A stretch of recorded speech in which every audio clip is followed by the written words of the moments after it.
My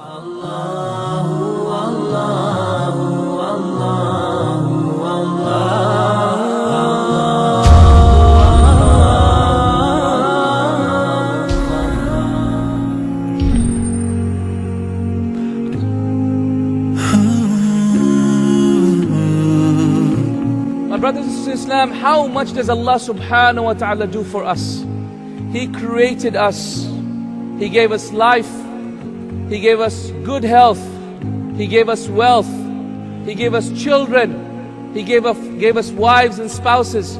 He gave us beautiful homes to live in. He promises for us an eternal paradise.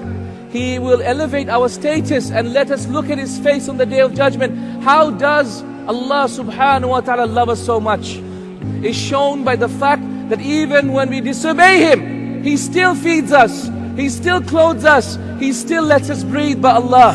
He still provides for us and nourishes us and sustains us. Even whilst we're disobeying Him by Allah, even when we're committing that sin, Allah is still letting us breathe, Allah is still letting us eat our food. Ya salam. How great and how noble and how merciful is Allah subhanahu wa ta'ala. How is it so that Abu Bakr, as the Emir, as the head of a state, he would travel every day after Fajr to a blind elderly woman's house and clean her house, and prepare her children, tend to her animals, and yet she didn't even know who he was, who this man was. What about Umar al-Khattab radiallahu anhu? What about him? He was on his way to kill the Prophet ﷺ, and instead he accepted Islam, and his love for Allah Azza wa Jal and his deen was so great that while all the other Muslims were hiding their Islam, he was ready to proclaim his Islam. What about Uthman ibn Affan radiallahu anhu wa ardah? What about him when he was asked to give? When he gave, my dear brothers and sisters, he gave from the best of what we had. Uthman ibn Affan, he gave the best of what he had in all of what he had, or as much as he could. Ali ibn Abi Talib radiallahu anhu, the Sahaba said that they left him after Isha in ruku', and they came before Fajr and they found him in ruku', except there was one difference. There was one difference, that his beard was soaked. His beard was soaked and there was a puddle beneath him. Ya Allah, Ya Allah. But by Allah, you are special. You are special. He created you and you're more valuable to Allah subhanahu wa ta'ala than the Kaaba. Wallahi, the scholars of Islam say, the tears of a believer are more precious than the Kaaba. Hakada qala Shawkani. My brothers, my sisters in Islam, one day the Prophet sallallahu alaihi wasallam stood up in the depths of the night. It is authentically reported in Al-Bukhari that he raised his hands up to the heavens and he said, Oh Allah, my ummah, my ummah. Ya Allah, my ummah, my ummah. Ya Allah, my ummah, my ummah. He couldn't say more than that. He couldn't finish his sentences because he was so emotional. Until the night passed and the last third of the night came, until Fajr time came, and at that point Jibreel alayhi salatu wasalam came down and said, Ya Muhammad sallallahu alayhi wasallam, Allah has sent me and said, Ya Muhammad, your Lord will not disappoint you regarding your ummah. Your Lord will not disappoint you regarding your ummah. The question is, brothers and sisters in Islam, are we going to disappoint our Prophet sallallahu alaihi wasallam? What is it that you have done to prove to Allah subhanahu wa ta'ala that you love Him? To prove to Allah subhanahu wa ta'ala when He asks you on the Day of Judgment, Ya Abdi, oh my slave, how have you proven that you love me so that I may love you back on this day? Be you of those people who fulfill His vision. Be you of those people who fulfill your love for Allah Azza wa Jal by pursuing the vision of Rasulullah sallallahu alaihi wasallam on this earth. Ask yourself, do you love Allah?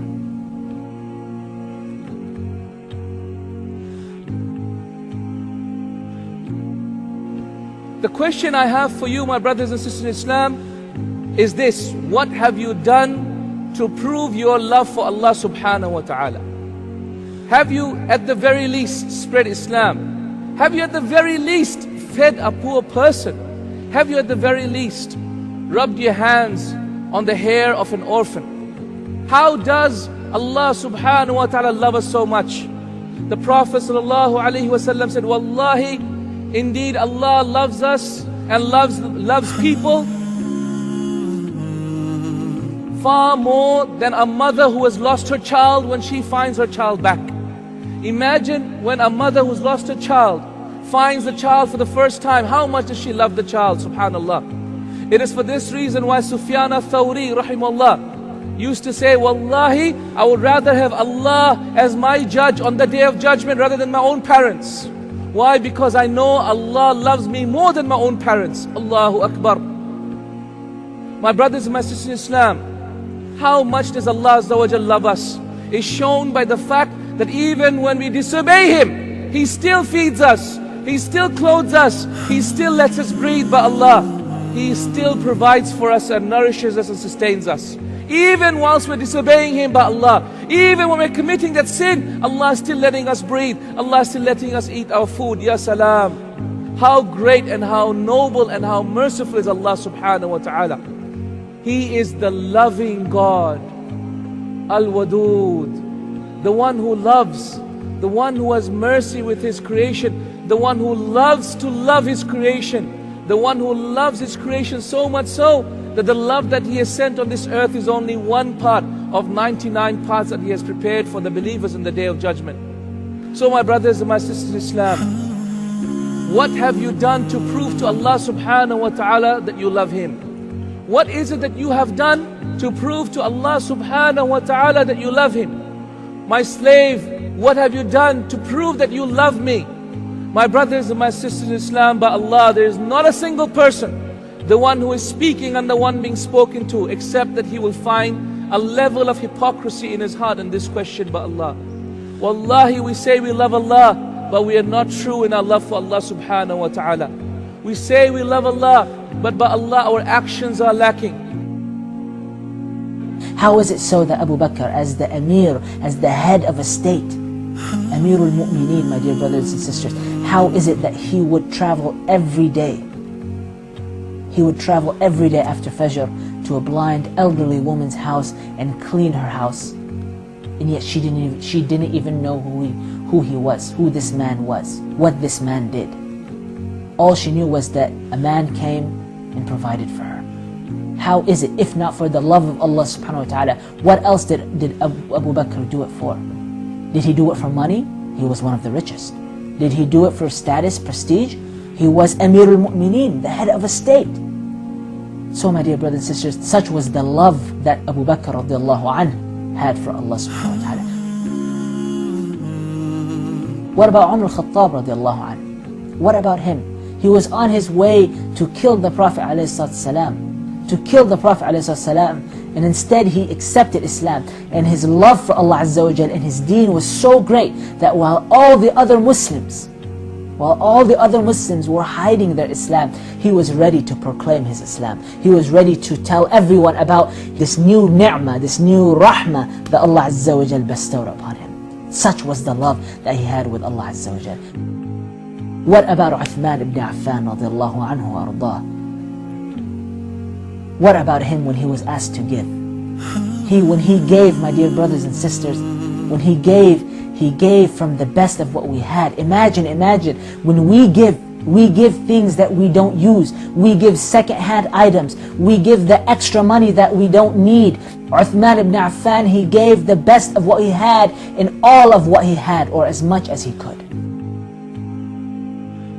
When the Prophet ﷺ asked for military equipment for a battle, Uthman ibn Affan, he didn't give used items. He gave what we would be an equivalent of today, fully loaded Humvees. He brought the best camels. He brought the best shields and swords, fully loaded camels ready to fight, my dear brothers and sisters. Imagine the cost he took upon himself to provide this for the Muslims. Such was the love. If he didn't do it for the love of Allah Azza wa Jal, as we said before, if it wasn't for the love of Allah, what was it for? Did he need to become popular? No. His status was there. His wealth was there. He had everything he needed. He only desired Allah Azza wa Jal. He desired to have a relationship with Allah subhanahu wa ta'ala. Such was the love that he had for him subhanahu wa ta'ala. Ali ibn Abi Talib radiallahu anhu, What do you think allowed him to spend the entire night in salah, the entire night in ibadah of Allah Azza wa Jal? The Sahaba said that they left him after Isha in ruku', and they came before Fajr and they found him in ruku', except there was one difference. There was one difference, that his beard was soaked. His beard was soaked and there was a puddle beneath him. Ya Allah, Ya Allah, what gave him the happiness to do that? To pray all night. He was one of the 10 promised Jannah, my dear brothers. One of the 10 promised Jannah. Yet he worked like he was promised Jahannam. Because his desire, his love to be with Allah, even though he was promised Jannah, pushed him to work as hard. Such was the genuine love that Ali ibn Abi Talib had. What about people like Ahmad ibn Hanbal? The love he had, Ya Allah, is just humbling. This is a man, we can claim those were Sahaba, a knowledgeable man like you and me. When he was arrested once, the punishment for him was 100 lashes. 100 lashes on the great Imam, rahimahullah. So when they executed this punishment, it was executed in public, and the people saw it and his students saw it.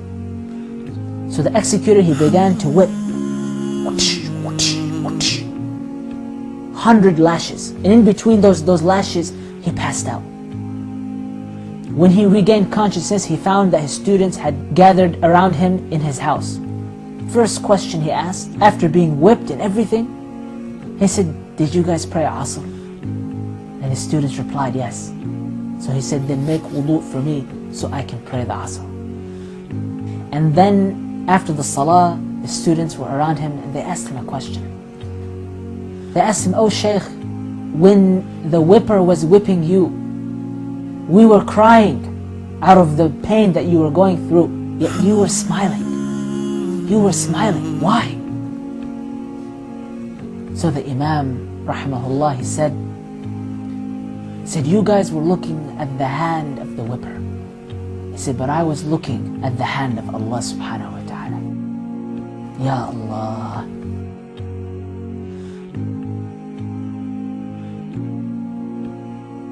If it wasn't for the love that he had for Allah Azza wa Jal, how else would he think the way he thought in his punishment? Put yourselves in the shoes of these great men, in these situations, and then ask yourself, would you have reacted the same? Would you have done the same? Would you have thought the same? And ultimately, ask yourself, do you love Allah? No one amongst us does not want to love Allah. Every single Muslim in this audience and out there, the billions of Muslimin, everyone will say, "I love Allah," or "I want to love Allah." However, certain things prevent them from proving their love for Allah Azza wa Jal. The first thing that prevents them is this negativity. I can't be that great. I can't prove my love to Allah. I've done too much sins. I'm not someone special. I don't have Islamic knowledge. I only know so little. I'm not from a great family. I'm not a great speaker. How can I truly do so many things? How can I prove my actions? How can I increase my actions in order to prove my love to Allah Azza wa Jal? I'm no one special. But by Allah, you are special. You are special. The Prophet sallallahu alaihi wasallam said, when a slave stands in his salah and he says, "Alhamdulillahi Rabbil Alameen," Allah answers the slave back and says, "My slave has praised me." So every time you speak to Allah, Allah speaks to you back. You are not a person in 6 billion. You are the person in 6 billion at that moment. Because Allah Rabbul Izzati wal Jalal, despite looking after the affairs of creation, has time for you. Oh my brothers and my sisters in Islam, Allah subhanahu wa ta'ala pays attention to you. He created you and you're more valuable to Allah subhanahu wa ta'ala than the Kaaba. Wallahi, the scholars of Islam say, the tears of a believer are more precious than the Kaaba. Hakada qala Shawkani. Ash-Shawkani rahimahullah says, the tears of a believer are more precious to Allah Azza wa Jal than indeed the Kaaba itself. Have you not heard, Shawkani says, the hadith of Rasulullah sallallahu alayhi wasallam, that indeed 7 people will be given shade on the day of judgment. And one of those people to be given shade on the day of judgment will be a man who remembers Allah, and out of fear and love for Allah, his eyes tear, wallahi. And so he says, wallahi, the tears are more beloved to Allah than the Kaaba by Allah. So my beloved brothers and sisters in Islam, do not be of those people who are negative about your love for Allah Azza wa Jal. Be of those people who are positive about it. Every single time you feel negative, every single time you feel you can't prove your love to Allah Azza wa Jal, every single time you think of doing something to show Allah Azza wa Jal, Ya Rabb, you are more important to me than the whole of this dunya, Ya Allah. Every single time you feel like this, remember by Allah, the Prophet ﷺ was a very positive person. Be very positive about yourself. Be very positive that you can make a change. Be very positive that you will have an effect in changing the ummah. Every single time the believers in the Quran and the Sunnah of the Prophet ﷺ were being negative, the Prophet was positive. Every single time. When Yusuf alayhi salatu wasalam was in the bottom of the well, in his greatest moment of despair, there came upon him an angel by the name of Jibreel, who told him that Allah subhanahu wa ta'ala told him the following thing: لَتُنَبِّئَنَّهُمْ بِأَمْرِهِمْ هَذَا وَهُمْ لَا يَشْعُرُونَ. Verily, O Yusuf, a day will come when you will tell them about what they have done, and by Allah, they will not even know that it is you telling them. And this is the positivity of Islam. When the mother of Musa alayhi salatu wasalam was despairing, what did Allah subhanahu wa ta'ala tell her? Allah subhanahu wa ta'ala told her, throw Musa into the river. Indeed, my enemy will grab him. And then by Allah, out of Allah's mercy, in some way or the other, Allah will return Musa back to his mother so that she does not despair. Positivity in the eyes of negativity. When the people stood there and said, we are going to throw this little boy by the name of Ibrahim into this huge fire, what did Ibrahim say? Hasbunallahu ni'mal wakeel. Ibn Abbas said, this was said by 3 people. The first person who said it was Ibrahim alayhi salatu wassalam. When the people all gathered together, built a huge fire to throw Ibrahim in there, what did he say? Positivity in the eyes of tremendous negativity. Hasbunallahu ni'mal wakeel. Allah is our protector, and enough is He a protector over us. My brothers and sisters in Islam, when Ibrahim wanted to kill his son, what did his son say? In the eyes of negativity, his son said what? He said, Ya abati, if'al ma tu'mar, satajiduni insha'Allahu minas sabirin. Oh my father, do as you've been commanded. Indeed, you will find me, insha'Allah, by Allah's will, from the patient ones. In the eyes of negativity, by Allah, remember how the Prophet was. When Abu Bakr radiallahu anhu was moving in front and moving in the back at the time of Hijrah, when he was in the cave, when he was despairing, when the Quraysh came, what did the Prophet say? The Prophet said, La tahzan, inna Allah ma'ana. Do not despair, Allah subhanahu wa ta'ala is with us. My brothers and my sisters in Islam, if Allah didn't want good for you, why did He give you the opportunity to listen to this talk? By Allah, Allah loves you all. And by Allah, Allah wants khair for you. And by Allah, Allah wants to see you in Jannah. The question is, do you want to see Allah subhanahu wa ta'ala in Jannah? Indeed, the Prophet sallallahu alayhi wasallam said in the authentic hadith, whoever loves to meet Allah, Allah loves to meet him. And whoever hates to meet Allah, Allah hates to meet him. Ask yourself, are you from those people? My brothers and my sisters in Islam, my brothers and my sisters in Islam, one day the Prophet ﷺ stood up in the depths of the night.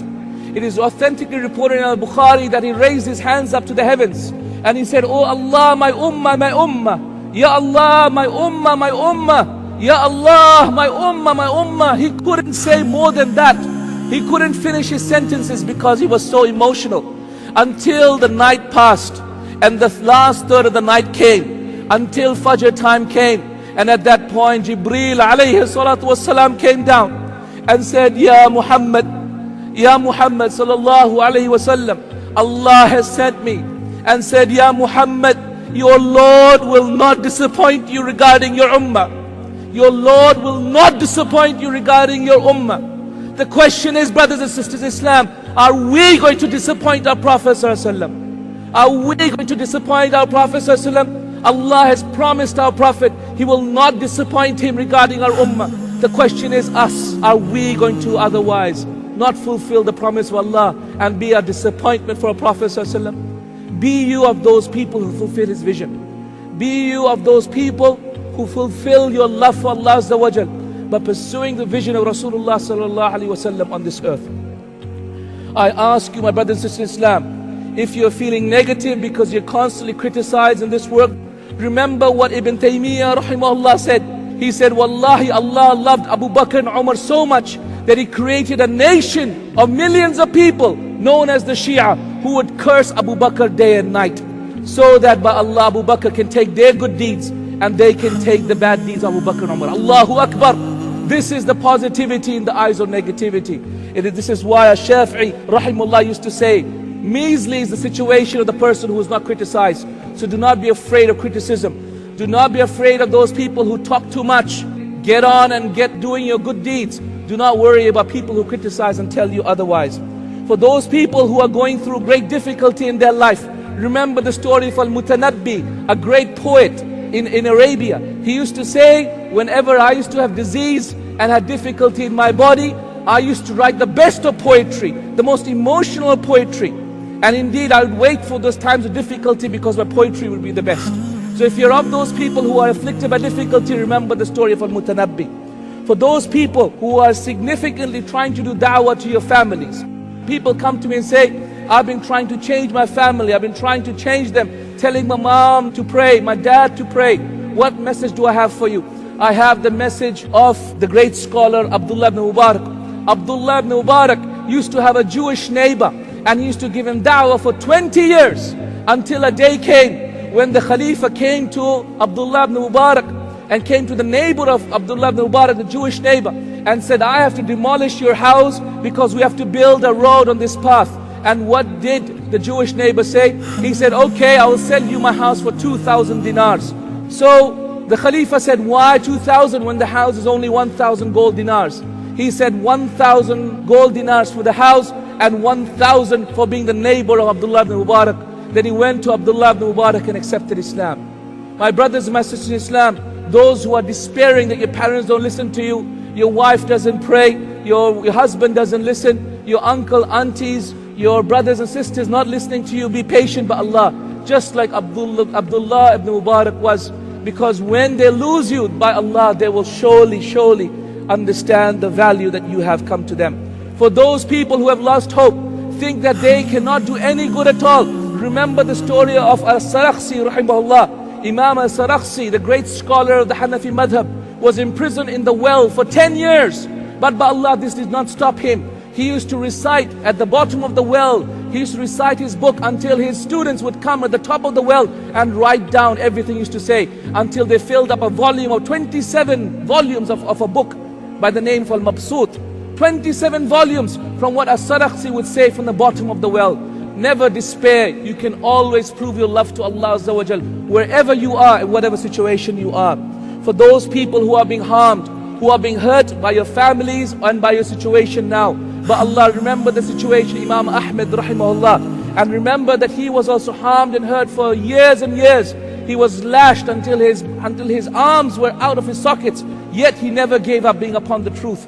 For those people who are looking at the situation of the Muslimin around us and say there is no hope for this ummah is destroyed. Those who look at the situation of Islam and Muslims and the countries of Islam and Muslims being eaten up by other people, but Allah, never despair. Let me tell you what Ibn Kathir says in his Bidayah and Nihaya, and I recite to you the following. He says, 1,000,000 crusaders entered into Bayt al-Maqdis, and they did with it what animals do in the forest, and they perpetrated that which even the shaitans do not do. In 1 week, they killed 60,000 people. From them, the scholars, the worshippers, the imams of masajid, and the ascetics. They put up the cross over Bayt al-Maqdis. They brought into Bayt al-Maqdis the pigs and replaced the adhan with the callings of disbelief and shirk. And people cried and they cried and they cried, and they thought that Bayt al-Maqdis would never ever return to the control of Islam and Muslims, and that there will never be an end to this trial and tribulation of the people of Islam. So the disgrace upon the believers continued until Allah raised from this ummah a hero who planted the love for the blood of struggling in the path of Allah flow through the veins, and he planted the spirit of struggle and valor in the souls, and he destroyed the pessimism that had unsheathed the hearts. So there stood the man by the name of Salahuddin, and he called out from A'maq and Jadana. He said, "Oh, woe to Islam." On that cry, the heroes from the army of Muhammad sallallahu alaihi wasallam stood up until they met the crusaders, and they killed 30,000 of them, and they opened up Al-Quds and they purified the sacred lands from the evil ones. Their victory continued until the crusaders had no option but to pay the jizya from a lowly hand, after the crusaders had been the commanders in authority in power for 91 years. My brothers and my sisters in Islam, those who are despairing about the situation of the ummah, by Allah, it could be we are on that 90th year. We could be on the 90th year, the year before Allah gives this ummah victory. Never despair of the mercy of Allah subhanahu wa ta'ala. Never despair, and prove your love to Allah subhanahu wa ta'ala. Go out there, do every work of good, and may Allah subhanahu wa ta'ala make your deeds acceptable to Him. For those who think that they don't have the skills and the knowledge and the ability, by Allah, I will tell you, every single person that has made an effect in this dunya was not a really great man before they became great.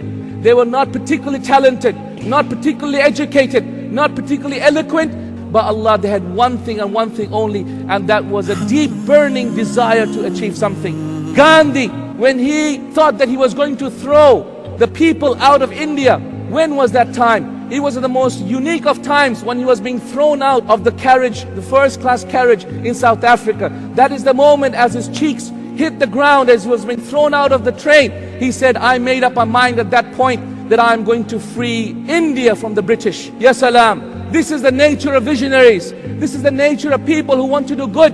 That by Allah, their visions are completely illogical sometimes, completely incomprehensible, completely imbecilic sometimes to people. But by Allah, this is the nature of visions. This is the power of vision. This is the power of passion, my brothers and sisters in Islam. It's completely illogical, but by Allah, by some heavenly logic, Allah subhanahu wa ta'ala makes it possible.